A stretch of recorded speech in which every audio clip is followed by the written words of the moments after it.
حجة ابن اللهم صل على محمد وآل محمد. بسم الله الرحمن الرحيم. روي عن فاطمة الزهراء عليها السلام بنت رسول الله صلى الله عليه وآله قال سمعت فاطمة أنها قالت دخل علي أبي رسول الله في بعض الأيام فقال السلام عليك يا فاطمة، فقلت عليك السلام. قال إني أجد في بدني ضعفا، فقلت له أعيذك بالله يا أبتاه من الضعف.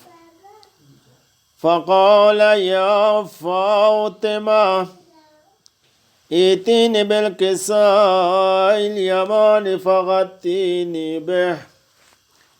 فأتيته بالكساء اليمان فغطيته به، وصرت أنظر إليه وإذا وجهه يتلألأ كأنه البدر في ليلة تمامه وكماله. فما كانت إلا ساعة وإذا بولدي الحسن عليه السلام قد أقبل وقال السلام عليك يا أمه. فقلت وعليك السلام يا قرة عيني وثمرة فؤادي. فقال يا أمه إني أشم عندك رائحة طيبة كأنها رائحة جد رسول الله. فقلت نعم، إن جدك تحت الكسام. فأقبل الحسن عليه السلام نحو الكسام وقال السلام عليك يا جدة. السلام عليك يا رسول الله، أتأذن لي أن أدخل معك تحت الكسام؟ فقال وعليك السلام يا ولدي ويا صاحب حوزي، قد أذنت لك. فدخل معه تحت الكسام.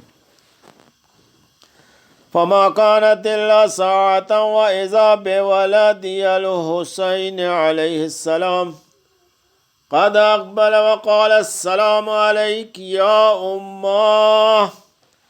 فقلت وعليك السلام يا ولدي ويا قرة عيني وثمرة فؤادي. فقال لي يا أمه إني أشم عندك رائحة طيبة كأنها رائحة جد رسول الله. فقلت نعم، إن جدك وأخاك تحت الكسام.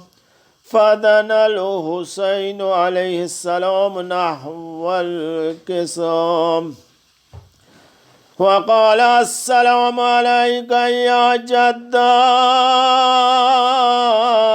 والسلام عليك يا من اختاره الله. أتأذن لي أن أكون معكما تحت الكسام؟ فقال وعليك السلام يا ولدي ويا شافع أمتي، قد أذنت لك. فدخل معهما تحت الكسام. فأقبل عند ذلك أبو الحسن علي بن أبي طالب عليه السلام وقال السلام عليك يا بنت رسول الله. فقلت وعليك السلام يا أبا الحسن ويا أمير المؤمنين. فقال يا فاطمة إني أشم عندك رائحة طيبة كأنها رائحة أخي وابن عم رسول الله. فقلت نعم ها هو مع ولديك تحت الكساء. فأقبل علي عليه السلام نحو الكساء وقال السلام عليك يا رسول الله أتأذن لي أن أكون معكم تحت الكساء؟ قال له وعليك السلام يا أخي ويا وصي وخليفتي وصاحب لوائي قد أذنت لك. فدخل علي عليه السلام تحت الكساء ثم أتيت نحو الكساء وقلت السلام عليك يا أبتا يا رسول الله أتأذن لي أن أكون معكم تحت الكساء؟ قال وعليك السلام يا بنتي ويا بضعتي قد أذنت لك. فدخلت تحت الكساء فلما اكتملنا جميعا تحت الكساء أخذ أبي رسول الله بطرف الكساء وأومأ بيده اليمنى إلى السماء وقال اللهم إن هؤلاء أهل بيتي وخاصتي وعامتي لحمهم لحمي ودمهم دمي يعلمني ما يعلمهم ويحزنني ما يحزنهم. أنا حرب لمن حاربهم وسلم لمن سالمهم وعدو لمن عاداهم ومحب لمن أحبهم. إنهم مني وأنا منهم فاجعل صلواتك وبركاتك ورحمتك وغفرانك ورضوانك علي وعليهم وأذهب عنهم الرجس وطهرهم تطهيرا.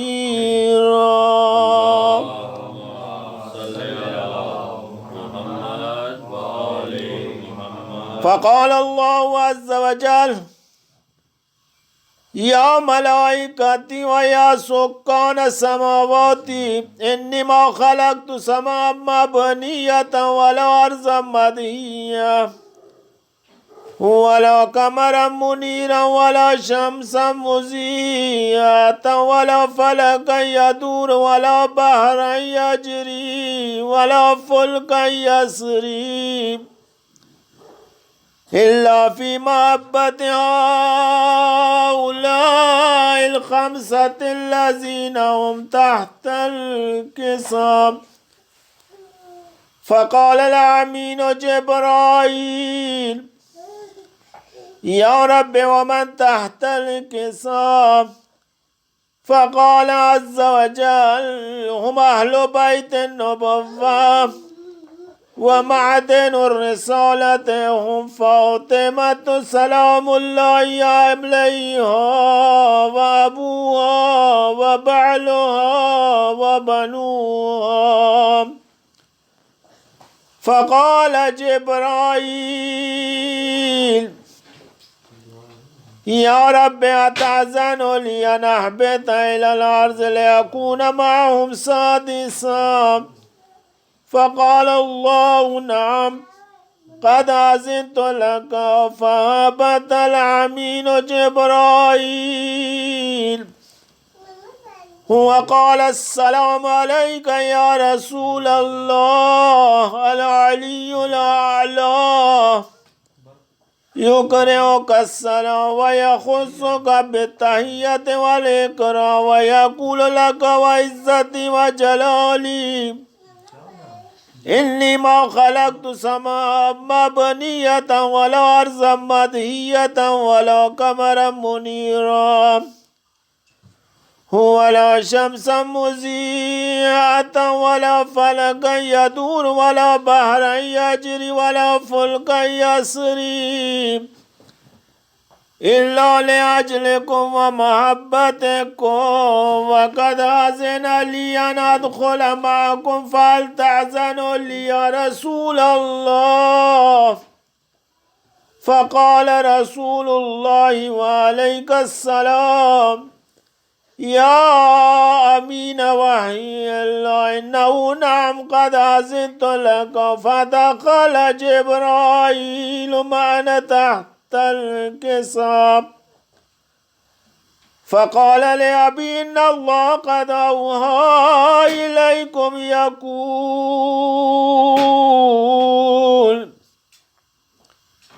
إنما يريد الله ليذهب عنكم الرجس أهل البيت ويطهركم تطهيرا.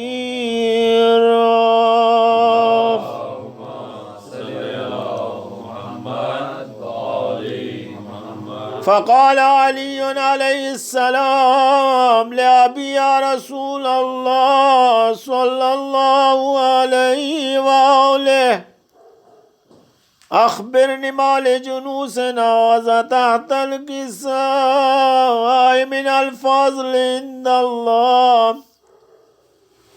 فقال النبي والذي بعثني بالحق نبيا واصطفاني بالرسالة نجيا ما ذكر خبرنا هذا في محفل من محافل أهل الأرض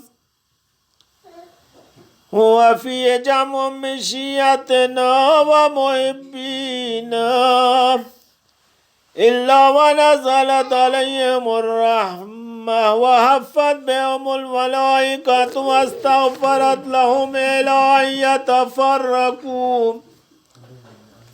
فقال علي عليه السلام إذا والله فزنا وفاز شيعتنا ورب الكعبة. فقال النبي ثانيا يا علي والذي بعثني بالحق نبيا واصطفاني بالرسالة نجيا ما ذكر خبرنا هذا في محفل من محافل أهل الأرض وفي جمع من شيعتنا ومحبينا وفيهم محموم إلا وفرج الله هما ولا مغموم إلا وكشف الله غما ولا طالب حاجة إلا وقضى الله حاجته. فقال علي عليه السلام إذا والله فزنا وسعدنا وكذلك شيعتنا فازوا وسعدوا في الدنيا والآخرة في الدنيا والآخرة ورب الكعبة إن الله وملائكته يصلون على النبي يا أيها الذين آمنوا صلوا عليه وسلموا تسليما.